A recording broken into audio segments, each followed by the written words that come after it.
Jonathan, it's awesome to be with you, as always. Are you doing well? I'm doing all right. We're recording this pretty soon after started back to work after winter break. And I'm going to be honest, I have not felt like my brain was this dusty in a long time. Did you remember all of your passwords when you came back? I did. That one I haven't struggled with as much. But it's just how did I motivate myself to write so many emails? I have since resolved, since starting back, even in this short amount of time, I'm going to be on Zoom less this year. I had one Zoom meeting my first day back, and I was like, I never want to do this again. I hate it so much. And I don't consider it the same as what we're doing. We're recording virtually, and it allows us to do that. I think Zoom is incredible when there is no alternative. That's yes, I think the distinction. I think if it facilitates what could not otherwise be accomplished, great. There's a convenience, there's access to it that I think is really, really impactful. But if I'm sitting on Zoom with three people who are in their offices that are right next to each other, and I could go walk and be in their space with them, like, I'm going to do that. Let's slow down a little bit. Let's be a little bit less efficient, so I don't need 4 seconds to transition between meetings. I actually need 15 minutes to walk across campus or whatever it is to get to the next thing. That sounds better to me. So, yeah. All that to say, I'm doing fine. Okay, well, I'm glad. I remembered all my passwords, but one took me a little bit. I was like, what is this one? So, which is a little embarrassing, but it all worked out. Well, Jonathan, let's jump into what would you do in this particular situation. Would you want to live in an absolutely beautiful location with a lavishly comfortable home, has everything you need? Sounded pretty good so far. But you can never go outside. Oh. Or a rainforest-like retreat that's always open to the elements, but it's at least protected from severe storms. Severe storms, but not wildlife. Yes. Okay. Oh, this is hard. This is a good one. It's been a while since I think we've given ourselves one that feels hard to choose. Yeah, I agree with that. I think I'm gonna go with. Part of me wants to be the indoors guy. I want to be snuggly and cozy. But I think I would long for the outside too much. I think I'm gonna go with I'm visioning like a somehow stormproof treehouse. That's what I'm Yeah, that's kind of what I have in mind. Yeah. Yeah. Which is not possible. Probably possible, but treehouse is famously flimsy. Yeah. I think I'm gonna have to go with the same. I just think like being connected to nature in that way would be so cool. Yeah. And like even if I had everything in the house, I'd just be like, I don't know, I want to get out of the house. But in the inside, basically like how I feel now in winter. Yeah. Yes. I'm ready to get out of the house. Today it was like 44 here, about 45. And it was like amazing. I was like, it's so warm out. I always remember early spring when we were in college, how it was like, it was like the 50s one day before people were like outside in shorts in their swimsuits trying to get in like the breeches. Every ounce of sun that they could. The breeches were like freezing. They're like, I'm tubing. I'm like, it's so cold. Like, give it a little bit to warm up. Well, Jonathan, I wanted to talk about Psalm 27. The appointed verses are 1, and then it jumps to 4 through 9. And it's pretty short. I'm going to read it to you if that's okay. Here we go. The Lord is my light and my salvation. Whom shall I fear? The Lord is the stronghold of my life. Of whom shall I be afraid? One thing I asked of the Lord, this I seek, to live in the house of the Lord all the days of my life, to behold the beauty of the Lord, and to inquire in his temple. For he will hide me in his shelter in the day of trouble. He will conceal me under the cover of his tent. He will set me high on a rock.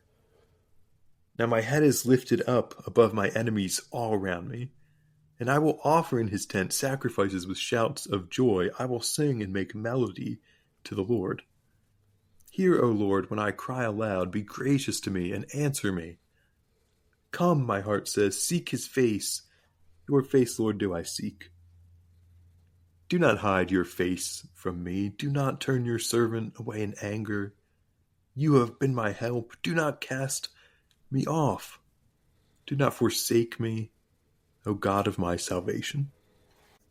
In this little psalm, we have what one commentator called spiritual whiplash.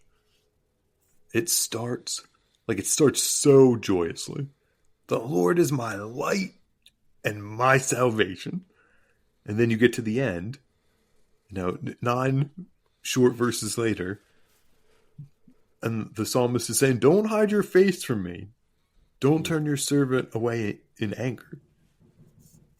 So I wanted to talk a little bit about that juxtaposition today. My first question for you, Jonathan, and this is just this is in general. You don't have to think about anything like really specific. But if you're having a really intense emotion, whether it's like positive, it's just it's joy, or it's heartbreak, what do you do? How do you react to it? Do you like to journal? Do you like to, I don't know, to just soak it all in? Do you tell someone else about it? Yeah, this is something I've discovered more about myself recently, is that I love homeostasis. And so when the big thing comes, I react in a way that allows the big thing to be absorbed and get back to my baseline. And what that often looks like, this will probably not surprise you at all, is some sort of planning. Some sort of make a plan, do the thing, take action, make a spreadsheet, whatever it is. So the lighthearted example again. It's hey, things are going really well at work, and I'm getting a raise or a bonus or whatever it is. I'm like, awesome. How do you want to spend it? How do you want to adjust our monthly budget? It's let's take that good thing and slot it right into what, the established secure thing. You can imagine how that plays out when things are a bit more challenging too. I try to often, work my way or activity my way out of bad feelings or hard feelings, whatever you want to call them. And only works so well. I will say sometimes those things can be really helpful means of addressing them, processing things too. I'm not saying it's all bad, but I think sometimes it also acts as a defense to feeling much of anything at all, I resonate with that, with the last part, about trying not to feel anything at all sometimes. I don't know if you've watched or if you're up to date on your Abbott Elementary, but a student leaves Greg's gardening club and temporarily joins Jacob's podcast club and doesn't like it, so they come back. And Greg says something to Jacob podcasts are just for people who can't be alone with their thoughts. And right. Jacob's you are not wrong. It's that's a correct assessment. That's me. Yours is planning. Mine is okay, well, how can I distract myself from this? And just keep pushing it down. And I wish I was a journaler. I've tried so many times. I just can't. I can't get into the habit. I don't think I've ever said this. When I was in seminary, we had to take a class in spirituality, and we had to journal. And then our professor, he wouldn't read them, but he'd turn them in, and then he would go through to make sure we were writing in them. Basically, he was he promised us I don't read them. I literally just page through. I'm in the library the day before the journals are going to be turned in, and there's all of us journaling for like the whole semester. We're all just sitting there making up journals. Like, I'm like, this is not helpful at all. Like, this is not the point of this activity. Like, the point is not to sit there and make up journals. The point was to use the journal to think about how you're doing and to like reflect and to come back to it and see, how were you doing before, not to journal whole semesters in like an evening. Mm-hmm. I've just not been a journaler. But that said, as someone who's not a journaler, I resonate with the Psalms, and I think this psalm in particular, because I think poetry unlocks something that prose doesn't.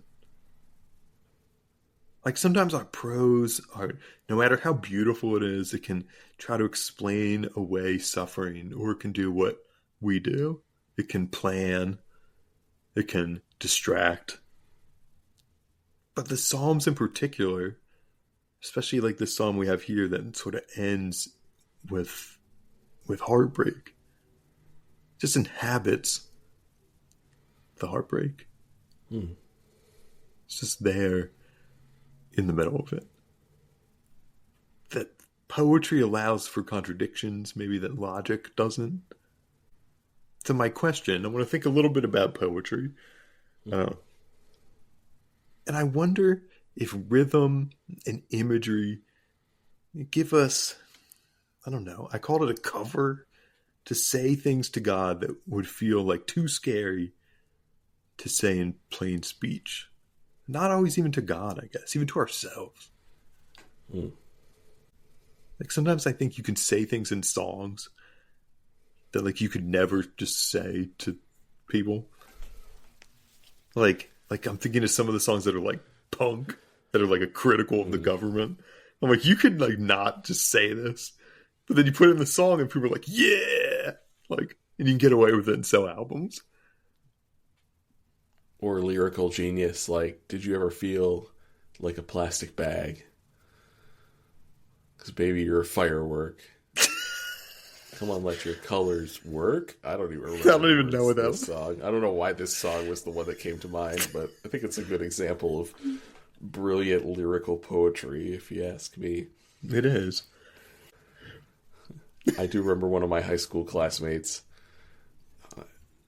getting into like an argument in English class because we were reading poems. And he's like, "These aren't poems. They don't rhyme." It's like,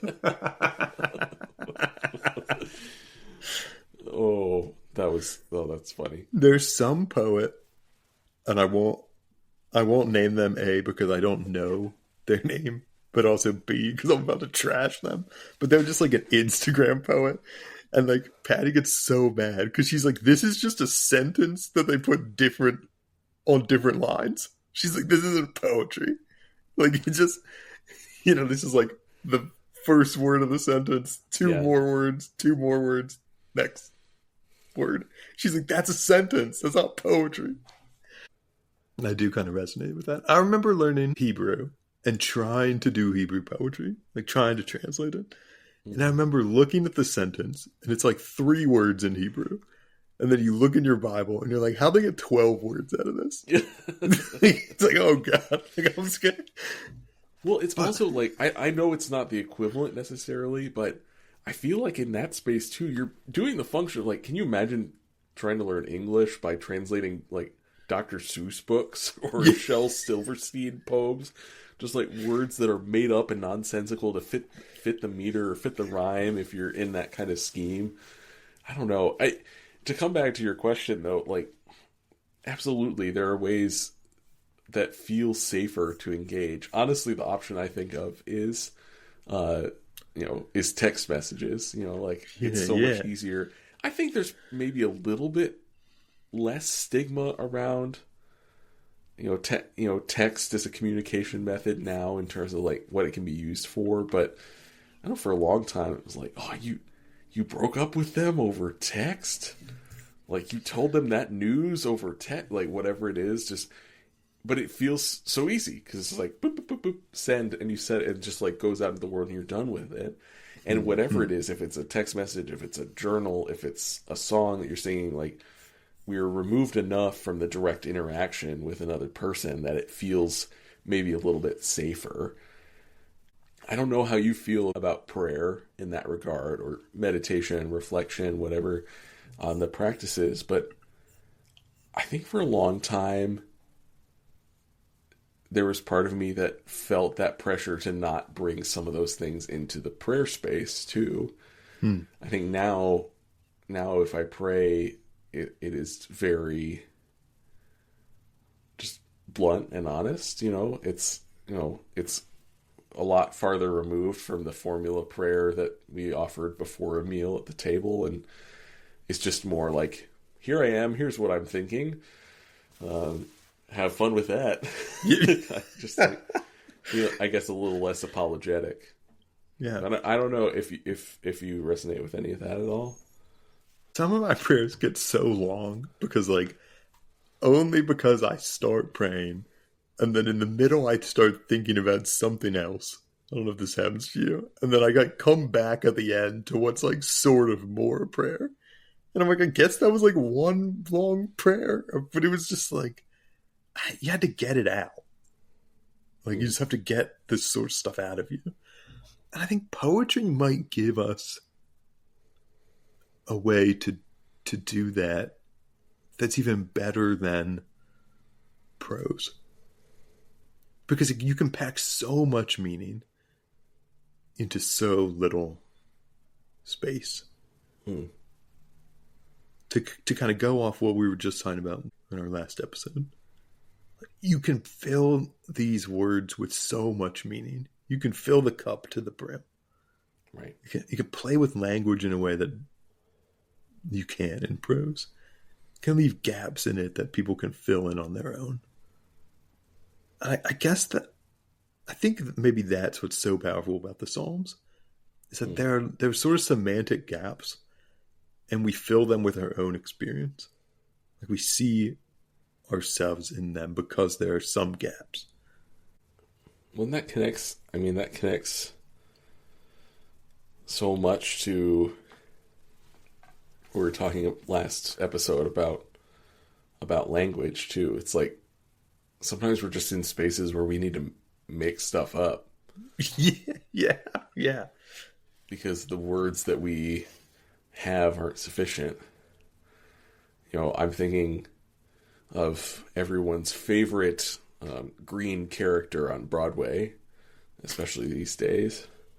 I'm of course referring to Shrek in Shrek the Musical.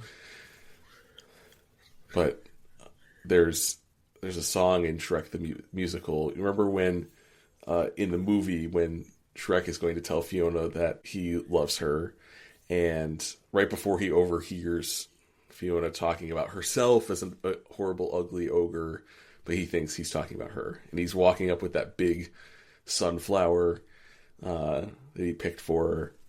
And in the musical, he sings this song about when words fail. It's when he goes through the scenario in his head and he ends up putting his foot in his mouth with the stuff that he thinks about saying. The chorus is all talk about this idea: when words fail, what will I do? When words fail, how will she know what I feel? When words fail, will I fail too? That's part of the question there. And certainly feel the connection to, the verses in the New Testament about the Spirit providing words for us when we can find none, praying prayers in language or tongues that we couldn't understand. And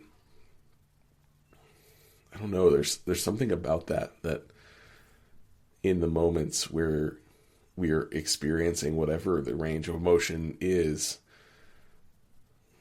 God claims to be with us there and know us and love us, even if we don't have the right words to describe it. Maybe even especially when we don't. Yeah, I think Jonathan, that's where I wanted to end. That somehow, whether it's poetry or whether we feel more comfortable with prose. Like, I'm not a very good poet, admittedly. Somehow, like, just trying to get our words out there, doing our best. Or even all the communication we do that's not verbal or about words, right? Even written. Mm-hmm. Like, God sees all of it, luckily.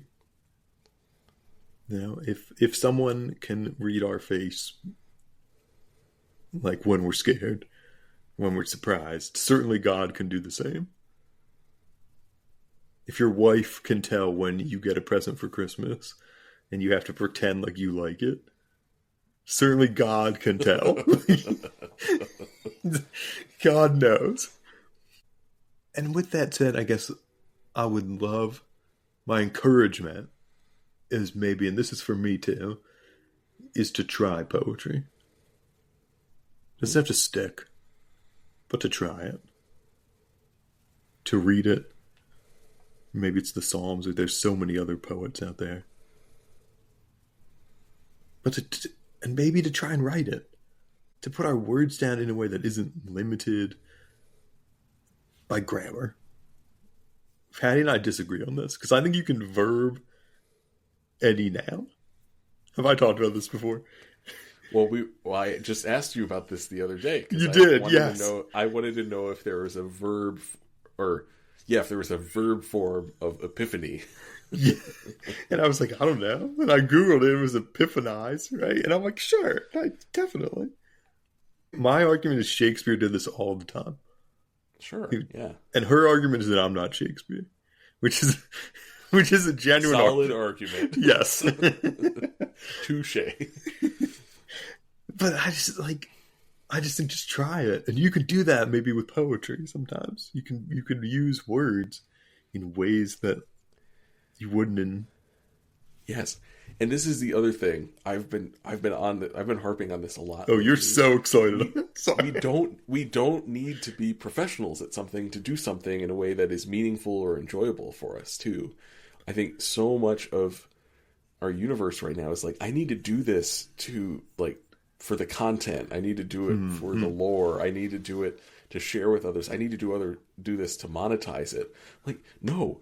Write a crappy poem for yourself that you like, and then don't share it with anybody. That's fine.